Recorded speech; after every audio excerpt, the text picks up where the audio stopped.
Olá, alunos do 8º ano A, espero que esteja tudo bem com vocês. Vamos para a nossa primeira orientação de estudos do nosso terceiro bimestre.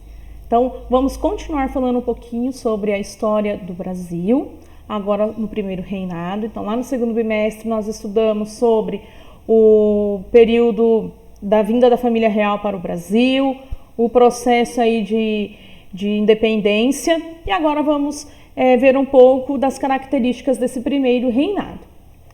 Então, estou deixando aqui o nosso roteiro, os dois links da aula passada. Quem não assistiu, por favor, assista e anotem as principais informações do caderno.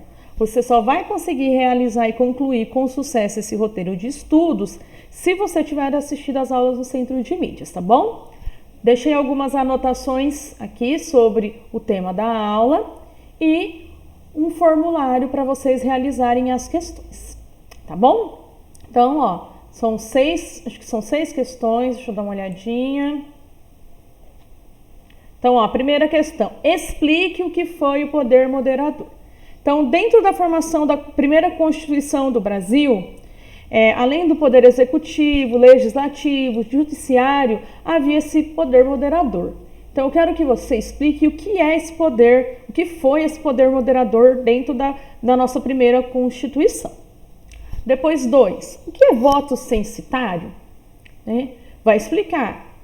Quem que poderia votar nessa dinâmica de voto censitário? Eram todos? Não? Por quê? Você vai explicar.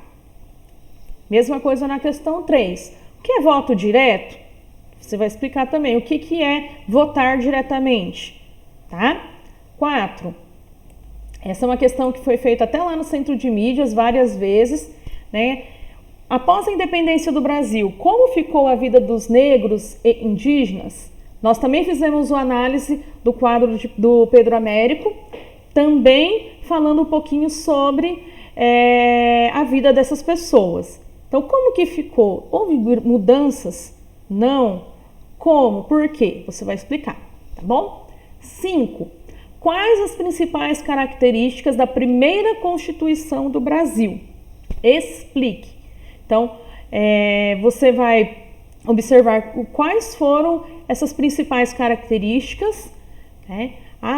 Tem poder tal, então você vai colocar essas características e vai explicá-las, tá bom?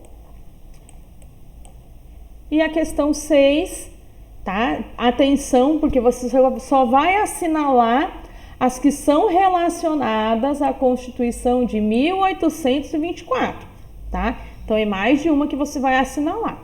Então, a pergunta é: a instauração da primeira Constituição brasileira, outorgada em 1824, estabeleceu alguns pontos como? Então, quais são os pontos relacionados a esta Constituição? As que forem, você vai colocar e depois vai estar enviando para a professora, tá bom? Qualquer dúvida, estou à disposição. Beijos e até mais.